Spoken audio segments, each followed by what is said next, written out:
Hello, this meeting is being recorded. Welcome to our first IDL SIG virtual progression.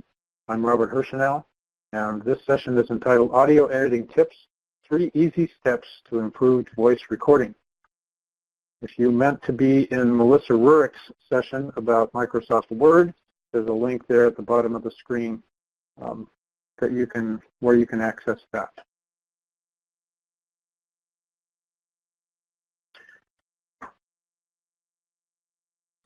So why do we edit? Well, we edit for a couple of reasons. Actually, for a few reasons. One is to make our recordings sound better, because we edit to get rid of noise and distortion, which can distract listeners. And of course, the best audio is transparent. You don't notice it, and that's our goal. We also edit to improve and adjust the timing of our delivery, and we edit to take some of the heat off ourselves in the recording process. Because if you know you can clean it up later, you might not worry so much about having to make it perfect right now as you're recording it. But having said that, it's always better to make a clean recording up front, and we'll see why in just a minute. I'm going to demonstrate today with screenshots from Audacity, which is a free open source audio recorder and editor that runs on everything Windows, Mac, Linux.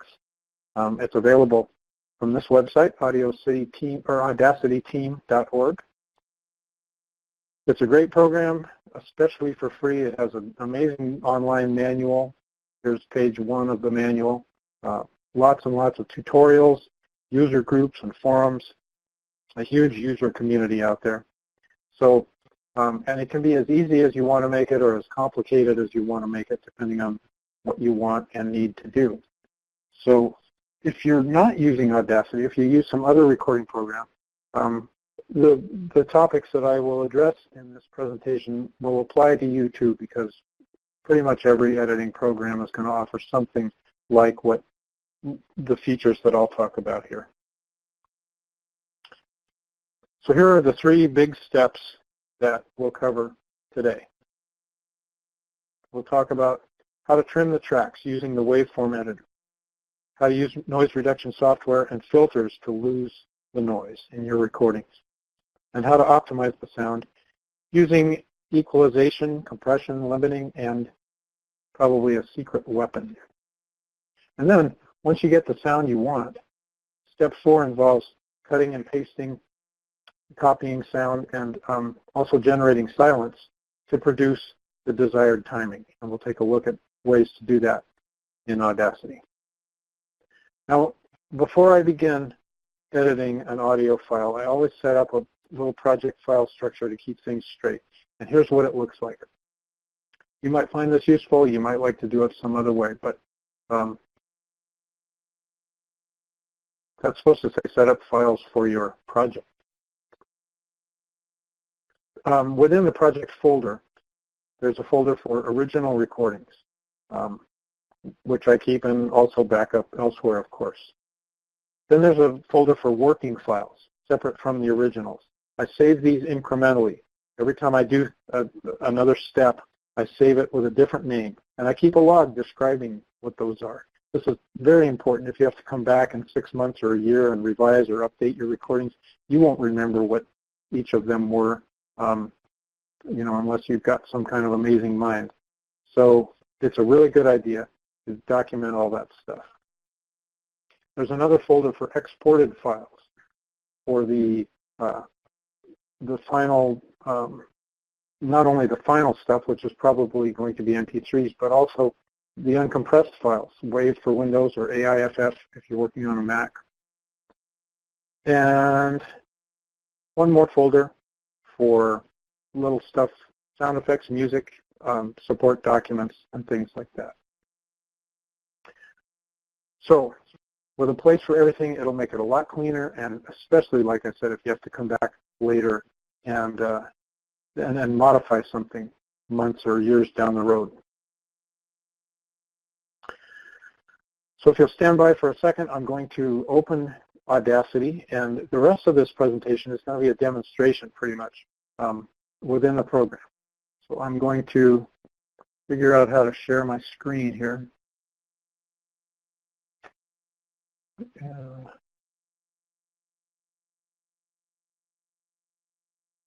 which I used to know how to do. And I beg your pardon.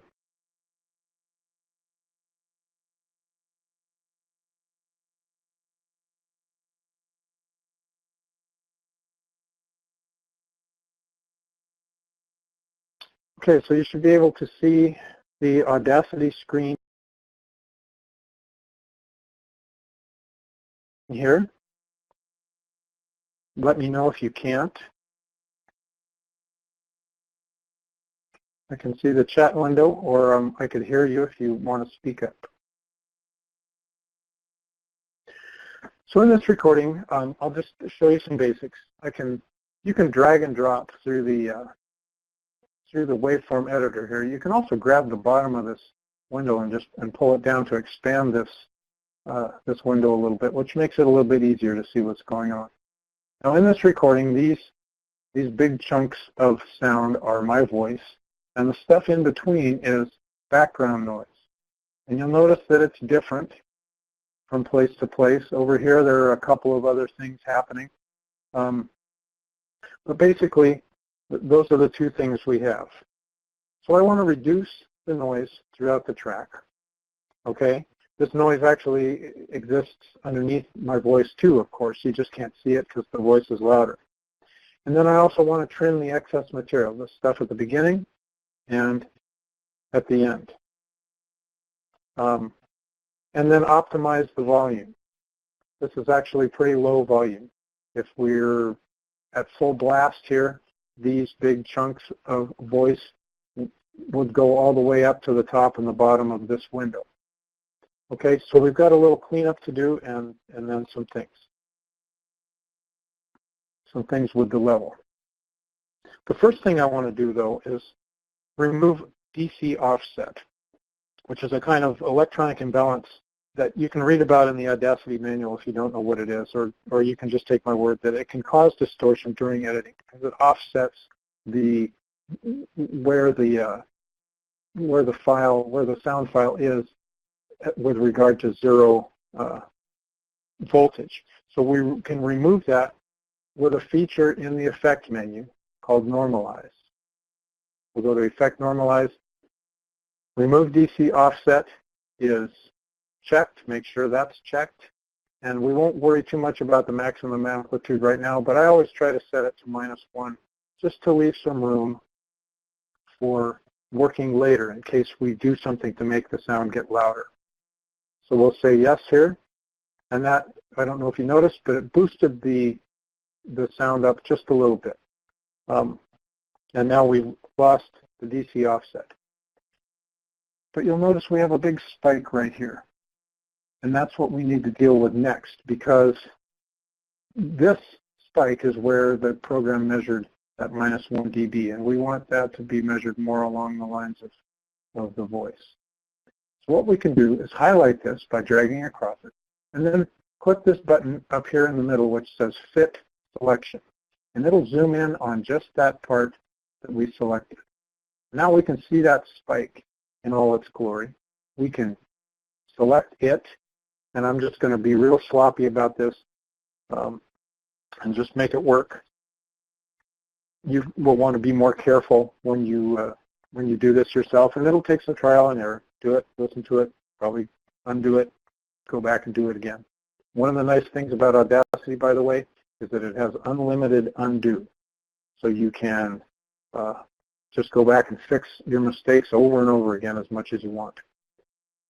So once we've got this spike highlighted, we go to Effect, and we go to Amplify, and we're going to actually de-amplify this. We're going to turn it down, and I'm going to turn it down by about 12 dB because I think that might work. Again, trial and error is going to happen here before you make things work perfectly.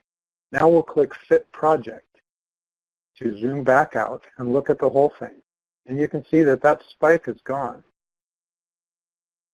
Okay, now we can select the whole waveform. Control A will do that. That'll select the whole piece. We can go to Effect again, go to Normalize again, and now watch what happens when we click. -1 dB. We can leave DC offset checked all the time. Once you remove it, it won't do anything unless there is DC offset. So it can just stay checked all the time. Now we've got a much louder signal, much greater sound to work with. Okay? Now we need to deal with noise.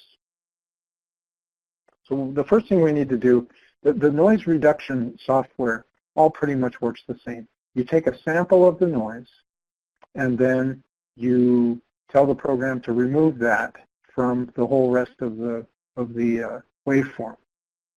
So we'll take one from right here for starters. Again, highlight the noise. Make sure you don't get any of your voice in there. Go to Noise Reduction in the Effect menu and get Noise Profile, which will record this little section and put it into that effect bank for you. Now you can go back again to that same menu and click OK. I usually start out just using the default parameters because they work pretty well. And you can see what happened here. That noise is pretty much gone away. It's not erased completely, and that's usually good because most background noise shares some sound components with your voice. And if you erased it completely, it would make your voice sound funny. So I urge you to play with that and see how that works. A lot of times, and this file is going to work in such a way that if we reduce this noise twice with the default settings, it will do a pretty darn good job of erasing it. So you can see the difference between this section now, where we reduced it, and this section. And I wish I could play it for you. That would be more effective, but the way Adobe Connect works, I can't. I'm going to go back, Control-Z on the Windows keyboard, and put that back the way it was. Now, I'm going to copy the whole, or select the whole entire file. We'll go back here to noise reduction again. I think the noise profile is still in there, and we'll see what happens. Yes. Okay? So we've knocked down the noise considerably. And now the last thing we want to do with this is trim this extra stuff, because we don't need that. And especially it has noise in it. So there are a few things we can do. If we think we want this 1 1/3 seconds or so, and we know it's that long because we can see up here in the timeline that how long each section is. We can actually turn that into silence, and I'll show you how to do that in just a second. But I want to show you one more thing. If you highlight a region, you'll see there's a little arrow up here in the timeline, and if you put your cursor on that, it says Quick Play is enabled. If you hit the space bar, it'll just play that section for you and stop. So if you want to listen to that noise and see what it is, or if you want to highlight this and see where your voice actually starts, then you can just hit the play bar, and it'll start, and you can get a listen to where you are. So I said you could generate silence. You can change that noise to silence. That's as easy as generate silence, and by default it'll take the length of time that this sample is. You can change this if you want to put in 3 seconds of silence, and it'll just completely erase whatever's there. The other thing you can do, I'm going to undo that, is you can just delete that with the delete key on the keyboard. This editor works a lot like Microsoft Word or anything else. Cut, paste, cut, copy, and paste. We'll set the selection again, and at this point, I would probably add a fade up if I didn't make this silent. Sometimes you can't erase all the noise, and so if you fade into it, it sounds a lot more natural than if you just start it and the noise starts sharply right before you speak. That again is on the Effect menu, fade in, and that's an automatic setting. You can also adjust that if you want to. So that's a real quick and dirty starter to shaping up your recordings. You would probably want to lose this noise from the back to, again, just delete it and then do a little fade out here at the end, so to make a smooth transition. Effect, fade out. It's as simple as that. Now you can save this. If you save it, it's going to save it as an Audacity file. I have a name for it already. So the Audacity file with a bunch of data. It looks kind of like like a web page or something. There's a starter file, and then there's all the data for it. If you want to save an audio file, then that's a matter of exporting audio. And you have a choice of different file types. You can save it as a Microsoft PCM WAV file or an Apple PCM uncompressed file, and a whole bunch of different compressed files. MP3 is very common because it runs on almost everything. That's what I use for training purposes and any kind of web-based streaming programs like that. Then the only other thing that I would like to show you, I think we're about out of time here, is to is one little secret weapon, which is called the levelator. And I need to go back here to my other document.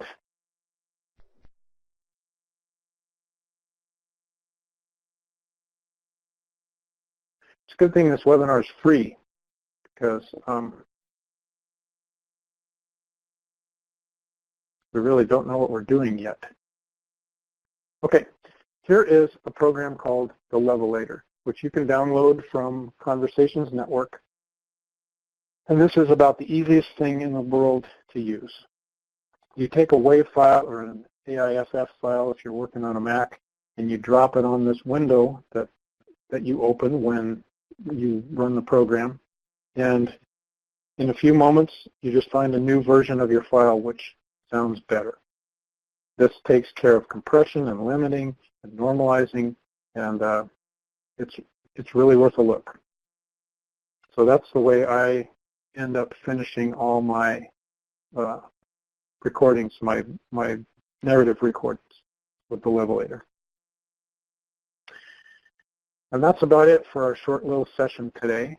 If you would like to talk to me more about this, or any of this stuff, or anything audio related, here's my contact information. And I'd like to thank you for being here. Betty, you did hear a little bit of my voice on a recording, you mean? I think I heard a little bit of that too. It came through the speakers on my computer and then through the mic on my phone. Yeah.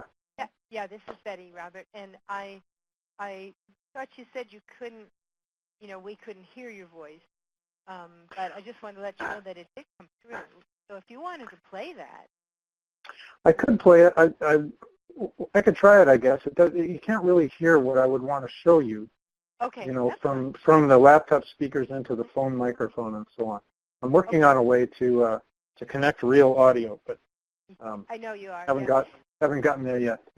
And I do have one more question. The Audacity book that you've recommended, I can't find it right on my shelf right now. Oh, the book of Audacity. Would that teach us how to do this kind of thing? I mean, how does one go about learning this? I've found the online manual to be the best source of information because it's always up to date as far as the program goes. That Audacity book is great too, but it's a couple of years old. And the program has new features. Right.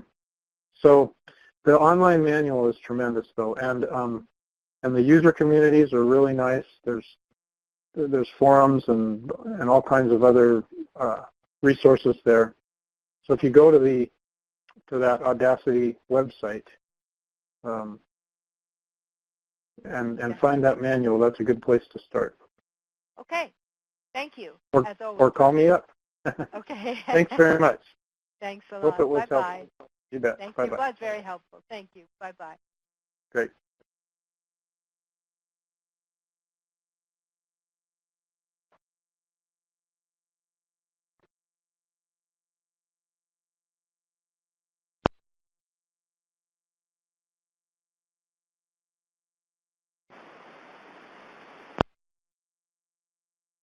If anyone is still on the line and you would like to continue with the next production or the next session in this room, which is the STC Body of Knowledge, Technical Communication Body of Knowledge, or TC-BOC, just stay on the line and we'll get started in a few minutes.